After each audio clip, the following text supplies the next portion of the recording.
Hello students, today I want to talk about A.K. Ramanujan, a great Anglo-Indian poet. I want to talk about his career, his poems and his style. When discussing the works of Indo-Anglian writers, it is often argued that they are more interested in the foreign audience than the Indian ones. And instead of presenting a true image of this country, of India, they give the kind of image that the West wants or expects. Like they write about cobras, about sadhus, about rope dancers, about sacred cows, superstitions, and corruption. This accusation is only partly true. In fact, Indo-Anglian literature derives from an all-India consciousness and in turn promotes this consciousness. It projects a total vision of India, interpreting its aspirations, its hopes, disappointments, fears, not only before the outside world, but also before the diverse linguistic groups within the country, and thereby they promote a sense of national unity. Attipate Krishnaswamy Ramanujan, popularly known as A.K. Ramanujan, was an Indian poet and scholar of Indian literature who wrote both in English and Kannada. Ramanujan was a poet, a scholar, a professor, a philologist, a folklorist, a translator, a playwright, and whatnot. Ramanujan worked as a lecturer in English at Ceylon and Belgaum from 1962, when he joined the University of Chicago as an assistant professor, till his death in July 1993, he lived in the US. Apart from working at the University of Chicago, he taught at other US universities as well, including Harvard University, University of Wisconsin, California at Berkeley, Carleton College, etc. He lived almost 30 years of his life in the US. Yet his Indian experience is repeatedly featured in his verse and is often precisely recreated in his original setting of a Hindu outlook. Surely his poetry is Indian in sensibility and content, as it is rooted in and stems from the Indian environment, reflecting Indian mores and ethos, often ironically. It is through irony that the poet comes to grips with the essential ambivalence of the Indian situation. Now, I will talk about Ramanujan and the Indian past present in his poetry. Ramanujan was a voluntary exile from India.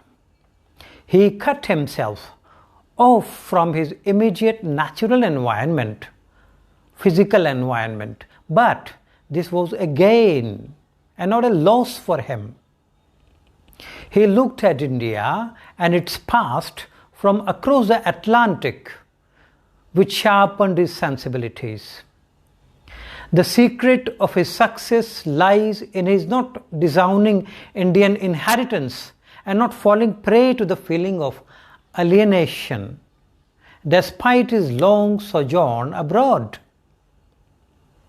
As I told you, he lived in the US for a very long time. His poetry expresses an Indian sensibility sharpened by his Western education. As he himself says, I quote, "My first 30 years in India, my frequent visits and field trips, my personal and professional preoccupations with Kannada, the classic and folklore give me my substance, my inner forms, images and symbols." Unquote. Thus, Ramanujan finds his roots in Indian myth and traditions, and that is why his separation from his immediate Indian environment has proved to be a blessing for him, because it has enabled him to identify himself with the Indian historical traditions. One can always note the presence of the past in his poetry. He has the conviction that the future cannot be built out of an unhistoric past. Often we see that there is no fond admiration of the past in his poetry.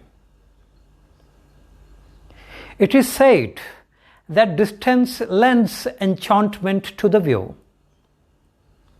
Usually, the migrants, the exiles, look at their native society with fond, sentimental and critical love. Ramanujan himself was an expatriate. So such expatriates, the exiles, they tend to glorify even what is decadent in their native culture. This is not the case with Ramanujan. He is acutely alive to the rotten social milieu of contemporary India. His poetry reflects the predicament of one who is inseparably attached to the traditional past of his native land,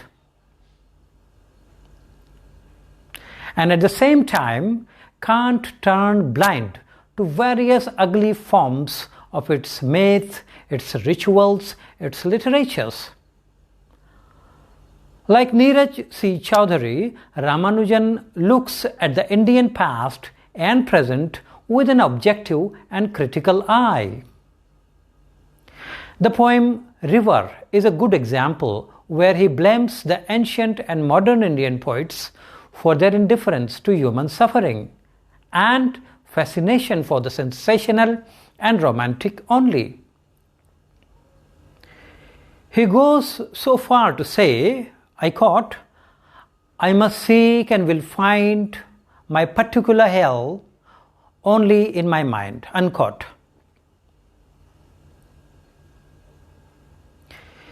His poem Prayer to Lord Murugan is a classical example of his hatred for the decadent present of India.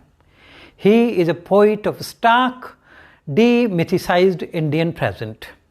His translations from Kannada and Tamil are expressions of his quest for identity, which he can find neither in foreign environment nor in the immediate social milieu, but which he hopes to find in the literary past of his country. He finds something worthwhile in Indian myths and traditions which have grown sterile in the present.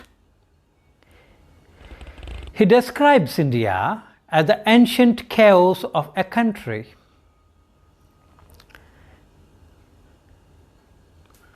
Individual and collective nostalgia in his poetry. The linking of the familial experience with the historical consciousness is a feature which runs through his poetry. Ramanujan, with his tragic vision, is able to revoke the recurring pattern of historical tragedy and individual suffering. He turns the poetry of reverie into the poetry of immediacy and establishes a pattern of permanence in a flux of individual experience. The strong nostalgic note which is such a prominent feature of Ramanujan's poetry does not portray the nostalgia of the individual for times past and things gone. It is a collective nostalgia of the whole people who look back to the past with love and hate at once drawn towards it and propelled by it. Now let's talk about the familial figures and objects in his poetry. Ramanujan's poetry is rooted in the family. He remembers nostalgically the various members of the family as well as the various objects connected with his early life in India. His interior landscape is peopled with the host of family and family figures and objects. His poetry shows how an Indian poet in England can derive strength from going back to his roots. In poem after poem, Ramanujan goes back to his childhood experiences, recollected in an alien land. These memories and experiences, indelibly printed in his mind, in the mind of a sensitive child, now pulsate into life. The poet's self is a theatre in which are staged hosts of incidents from the past and across which move a number of characters like his grandparents, his mother, his father, his cousins, his wife, etc. Love poem for a wife first stages a powerful psychic drama through a you and I conflict. There is a crisscross of memories which reveal the poet's yearning for emotional fulfillment in family relationship. Thus, family is one of the controlling metaphors in Ramanujan's poetry. The figures of his father and the figure of his mother dominate his interior landscape. Ramanujan's poetry is rich with imagery. So now I will talk about imagery in Ramanujan's poetry.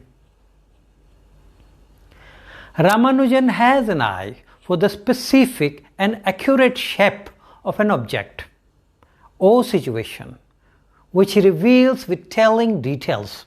So there are concrete images in his poetry. His account of people, places, objects, scenes, etc. are remarkable for its precision and fidelity to truth. This precision and accuracy is achieved by his vivid visual imagery. His poetry is image-oriented. He prefers the concrete and the precise as against the vague and the abstract. His images are drawn from the common Indian scenes and sights. His poem A River is a cluster of images drawn from the Indian countryside. Now let's talk about diction in his poetry. Ramanujan is a craftsman who revises and re-revises what he writes till perfection is achieved. One striking quality of his diction is the use of common monosyllabic words, like the following line he uses. In this line he uses monosyllabic words. I quote, "City of temples and poets who sang of cities and temples," unquote. Secondly, he uses extreme economy of language, achieving a terseness and condensation of his own. His diction has a classical simplicity, austerity, and perfection. His epigrammatic terseness, like the ancient caves of a country. My particular hell in my Hindu mind, etc. These lines need no comment. By using cold and prosaic words, he achieves an effect of irony. often uses cliché and slangs to achieve unexpected effects. We see verbal irony also in his poems. Verbal irony is an important aspect of his diction. Like in his poem Obituary, the tone is flippant and mock-ironic. He writes about his father's legacy in a light, humorous way, but it is merely a cover to hide the poignancy of his grief. He says that his father did many things, but he did not actually do them. Rather, they happened with him. For example, his birth through a cesarean operation in a slum, and death by heart failure in the fruit market. The sensitive readers don't fail to see his grief and deep love for his father, which he tries to hide. Now let's talk about versification in his poems. Like most new Indian English poets, Ramanujan uses the short line, sometimes even as short as 1 or 2 syllables. Often his sentences break off abruptly, leaving the reader to complete the sentence. No doubt he uses free verse, but musical effect is created by the use of internal rhyme, internal rhythm, and assonance. His work bears the impression of all great poetry, turning the ephemeral into the permanent, the individual into the universe, bringing out the predicament of a whole society in verse, which is at the same time charged with emotion and has the detachment of great art. Ramanujan is a product of a specific culture, and his real greatness lies in his ability to translate his experience into the terms of another culture.